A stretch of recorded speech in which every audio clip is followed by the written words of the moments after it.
Ready? Yeah, it was on Sunday morning, and a switchboard where he was using an air compressor had condensation in it, and it blew up, and a big blast burned his upper part of his body, something fierce. And I guess he had fourth-degree burns all over that part, and spent 10 months in the hospital. But, and they grafted skin on his arms, and by individual count with an ink pen, he had 3,068 individual small grafts, about the size of almost a dime. And they all took pretty well. And the reason they used the real small grafts, if they lost one, they didn't lose as much skin. They were thinking ahead. And one doctor did his left arm, one doctor did his right arm. And both those doctors ended up in World War II as physicians in the Army. And Oh, I never knew that. one of them named Paul Sanger, Sanger, and the other one was Dr. Francis Martin. And I remember him very well. And Dr. Martin remained our family physician for years after the World War II. But Dad, his arms were real stiff, and they had a man that came to live with us and just stayed with us all the time for a year or two. I don't remember exactly how long, but he was a local fellow up there. He was a great man. And when my uncle J.P. was in World War II, he ran into that fella in Germany that had stayed with us. Oh, And, wow. And JP already knew him. He was over in Germany. JP was the first man ever drafted from Mecklenburg County in 1939 in Charlotte. And he didn't know it till one of his friends told him. He was drafted in as a private, and he was a major when he came out. His job was the Medical Service Corps, and he built hospitals over in Europe, those temporary hospitals. Then he came home. He was the comptroller at Belmont Abbey College up there near Belmont until he retired. And he lived in Mount Holly, married a Mount Holly girl. They had one daughter. And when I went in the Army, I had a strange coincidence. When the first formation I was ever in, the fellow recognized me, called me, said Brownie Smith. Well, Brownie Smith was my uncle's nickname. And I said, yes, sir, he's my uncle. He said, well, he was my roommate at Davidson College. After this formation, report down to headquarters. I went down to headquarters, met with him, had a friendly visit. That night I moved into a room, and I stepped in a room and became with a blue armband, an acting platoon sergeant. And but Dad's burn, it didn't handicap him as much as it would some people. He was so strong. He was 32 when he got burned, and in 1938. In 1951, I worked with the phone company for a year, brought a pair of those hooks home, or they're in the car for some reason, and Dad put them on and climbed a telephone pole in that front yard. And I thought that was pretty neat to his arms and everything the way it was. That's about it. But how many was he? Why was he working on a Sunday? Because the place was closed down on Sunday. What place was it? At Kendall Mills. Okay, so it was he worked at Kendall Mills. He was an electrician for Okay. Kendall Mills, and it was a 550 volt switch. And when the condensation hit it, it blew up in the air compressor. Now, do I remember correctly that you said y'all heard this Yeah, all the way at your we all house? heard it. We were about 3 houses down from where we lived, And I do remember we heard it. We kind of went out that way and looked, and the big wires, big cables in the powerhouse on one side, a separate building from the mill, and separate from where he was working. The big cables were just swinging from the explosion. They were moving, still swinging. It was quite an explosion, and his physical damage, other than the burn, was two bolts in the wall. Behind him, he got a hole knocked in each shoulder by two bolts that stuck out of the wall, and that was created a problem. So he was blown against the bolts? Yeah. Okay. His body was blown against the bolts. And they went in the front or in the back? In the back. In the back. Okay. Yeah. His ears were virtually burned off, but Dr. Martin, they did some early plastic surgery. Most of the skin grafts, or all the skin grafts, came off of his stomach and his legs.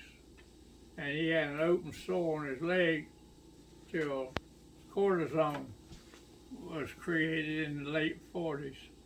And he put cortisone salve on him. They'd been on there about 15 years, I guess. And they healed up in a week. He had open sores on his shins and side of his leg. So, how long was he in the hospital? 10 months. Okay. And he got a settlement from the company, and he took that money and bought 48 acres, and that's where we lived and built a home and all that. That's it. Well, but you've talked in the past about how the things that he did to keep the webbing in his fingers and all that. Well, I can't recall anything. He did exercises. Right? Didn't he pull himself up? He did all those things they put some equipment in our house. Somebody built it on the back porch. We had a real closed-in, nice porch, and they put equipment out there for him to exercise on. He didn't do it very much, like me. But I thought I've always heard this story about him doing things to make sure that his hands didn't. He probably did. Because okay. Well, maybe I've heard that from Dougie or Uncle Doug. Not really. Okay. I heard from Ralph was older, see. Yeah, 4 years Ralph older. was 4 years older, but my memory is a lot better than his. But you just say that because he's not here to defend himself. He probably used tennis balls. He probably did a like lot that. of Well, I thought he pulled up on something in the hospital. He had to, yeah. Had a pipe across the porch. He pulled up on it. He didn't do it much. Huh. Okay. What was the name of the guy who took care of him? Willie Fowler. Willie Fowler. And he's the one that JP saw years later in Germany? JP saw him in Germany. He'd been in World War II. Wow. Ran up on him, and there they were. Wow. Huh. Interesting. Well, I wanted to make sure I had everybody's version of the story. Clearly, I'm going to have to get Doug's version as well. Like I said, I think Mark can repeat Uncle Ralph's verbatim, and we may have that on tape. I can't remember if we got it on tape. Did you ever hear how But I'm gonna get Grandmother learned Doug's. to drive? She went to the hospital every day, but she couldn't drive, so she had to learn to drive the car to go to the hospital. So what'd you do? Just We had get a in it and go? 35 Chevy, and she'd You tell use the clutch, and Ralph would shift the gears. He'd sit beside her and shift the Had to have a gears, big old and gear stick in the she'd floor. drive it till she learned how to drive. But Ralph was more of a driver than she was, but he was just 12. Of course. I tell you. I learned to drive when I was 12. But I was plowing a field when I was 10 Yep. with a tractor. I was plowing a field. And I used a team of mules to mow hay with, and we didn't Yeah, have a right hay bale. here Mr. in- Sadler, we were working his farm. He paid me 50 cents an hour. That's big money then. That is big money. Yeah, So what'd y'all have on 48 acres? we had all timber, Okay. That was Yeah. down there in Moore's Chapel where they live. and that's when we I bought don't a. know, That's the big white house when where you would have grandmother gone lived, past. where grandmother lived after, when she died. That was part of it? That Yeah. was it. Yeah, they had sold off the back part then. And how many acres did they leave with the house? 8. 8. Grandmother kept 8 acres and that house. And Pawpaw built that house, Cameron, with his hands. Oh, I know he did. And he took years. I know. And before, when they bought it, there was, 48 acres? And it had a little house, country house. It was covered in this artificial brick. Uh-huh. Well, we did that. We remodeled that Yeah, old house. well, it covered it It up had and it looked huge better. beams under it to hold But it. he tore that down, and he built a little house up on the hill right from it, on the same acreage. It was built like a trailer. Right. It was to the Long left of and- the garage kind of thing. Yeah, and that's Right. the one that Doug and Judy bought and took down to Judy's home in Lancaster, and her mother and daddy lived in it until they passed Oh, they away. moved it. They moved They it. moved it down the road. So it was not knocked down. Okay. No. Because I remember being in that little house. Yeah, yeah. It was- and it was, just like a trailer, but no walls except back where the bathroom was and the closets. And Okay. all in a row. So y'all moved to that property in like 1939 or 1940? Well, he was In burned. He was burned in 1938. In 1941, June 2nd, 41, Mr. Sadler died. Lived in a big plantation home, and we moved into that old plantation home. His family moved to Charlotte, and we lived in that old plantation home for 2 years while we remodeled that other house up there. And everything. Okay. And that house was something. It had a porch That was the first 10 little feet house. deep all the way around it. There was no break-in. We could ride our bicycles all the way around the house on the porch. That was So it. that's the White House that's further down Moore's Chapel, yeah, on the that's same down side of the street. On the Past the rise. church. Yeah. And why they tore it down beyond me, because it was a masterpiece old plantation home. The windows, the Somebody that 14-foot bought it tore ceilings, it down. the ceilings were 14 feet, Oh, wow. and the windows went all the way to the floor, within 6 inches You of the could floor. open the windows and walk in. Yeah. It was a, So y'all rented that while you were Yeah, building right, for 2 till- years. or redoing the other they house. Got that Yeah. other one going. The old house there. And Right. then Pawpaw tore that little old house down. And that's built when the I other learned to take a piece of leather and make a washer to go in the water pump. We had a pump. The house was extremely finely built. The barn, they had a granary, they had a smokehouse, they had corn cribs, they had apple Who? trees, Pawpaw? pear trees, fig trees, all that on that property. The Sadler property? Yeah, or? it was Okay. something. Yeah. And it had about, as I remember, I think it had 32 steps as you go into the stairway. And the top, when they moved out, they left all the rooms upstairs furnished. It's a shame y'all didn't buy that property. Why didn't well, y'all? Did you ever wonder? I think I don't remember, but I think you'd already bought the other property. See, the only reason that property came available, Mr. Sadler died. Right. And he and Dad were extremely good friends. We were at his house the morning he died. Dad was the only one in there, and he called a doctor. But Okay. when we got down there about 7:30 to milk the cow, we had a cow. We had just, I don't know the circumstances, but we'd had a cow that we bought several years before, and we kept her up in Paul Creek. But we moved down to Moore's Chapel, which is 3 miles away. That was the difference. Okay. So the 48 acres already had a house on it? that little old house we Little remodeled. The little Country small house. house Yeah.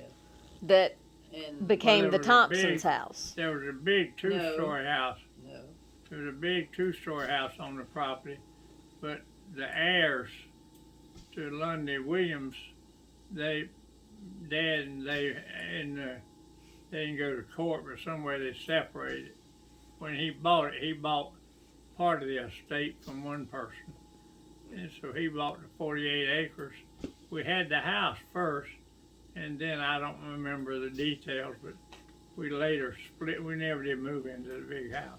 Okay. So took the 48 acres, and they sold the big two-story house to a family there that moved in it, and they only had about 5 acres with it. So There was the little house that they had, Cameron, and It had a lot of rooms in it. They had enough rooms in Yeah, it, yeah. But that's where Dad and them. It dropped off down at the back, and it went down. And there was a beautiful spring down there, and that's where they used to go and take their. Yeah, well, we had a spring down 300 feet from the house. And that's where you took your shower. Yeah. They fixed it up, and those Yeah. boys would go down there, and they'd go down there and take their shower. see, I don't think I Doors. realized that you had grown up on that piece of property. Well, we did. For some time. reason, Yeah, he lived there until when we were married. Yeah, They were still on that yeah. piece of property.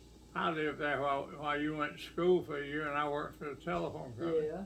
so they had, I want to make sure I get this straight. The house that Grandmama and Pawpaw, their last house, which was the brick mid-century Yeah, modern yeah, house, Big pretty house. That the was big the pretty last- house that sat on the front of 10321 Morris Chapel Road. Then behind that was the carport. Then kind of perpendicular to that was the shop, kind of garagey thing. And then to the left of that was the house that they had lived in before while he was building the brick house. Right. And that's the house that went to the Thompsons. Yeah. Right. But you're saying that there was yet another house on the property at one point? That's where the brick house. He tore down the old house and put the brick house in the same place. Okay. So when you lived there as a boy, you lived on that same part of the property where the brick house was. Yeah. Right. He put Okay. that brick house right where their little Old first house was. See, I never knew that. Yeah, so I and that's the often reason he wondered- put the little trailer-looking place up there, because he had to tear down the house Right. they were living in. Right. And the boys were all gone then. They didn't live in the little trailer house. Okay. Okay. They Okay. Ralph was at school. Ken was out. And I went in the army. yeah, they were all out. When I got married, I went in the Yeah. army. I went in the army in May of '51. And when Ralph was married, Daddy, they still had the old house. The there. little house. Because I remember when Yeah. Doug and Judy lost their first child. Yeah. I remember sitting out on the porch of that little house, a screen porch. Well, Doug and Judy didn't get married till '53. Well, wasn't that little house still there? Yeah, they didn't move into the little brick. house. I mean, the little house with the artificial brick on it. Yeah. It was still there Yeah. then. And Doug and Judy. Yeah, Dad didn't build that other house till, well, Yeah. when Ken and Susan and Jeff were all babies, they still lived in the little long house, Little house. but building the other house. That's right. In '55. And the trailer house. Yeah. We got pictures of But in '55, Jan and them. In that 55, trailer you and I house. had- you and I had already built a house over in DeRider and sold it, and we moved into a new apartment down Thrift Road. That's where we lived when Kim was born. It took how many years did it take your dad to build that house? It was a long time. It sounds like it was 10 years. Yeah, It was about, I was thinking. I thought it was a about long 8 time to too, 10. Daddy. Yeah. I'm not sure. I think it was 8 to Well, 10 we were years. gone. Yeah. In that But we period were of time, living in our own. we moved to Yeah. Columbia, and Own we moved to place. Atlanta, and we moved back to Charlotte 10 years later. But I remember sitting out there and talking with Doug when they lost their first little Right. girl child, and I can remember being out there and talking about it. And but So here's what I want to know. What came first? Your decision. Well, darn, I have to pick this up in a minute.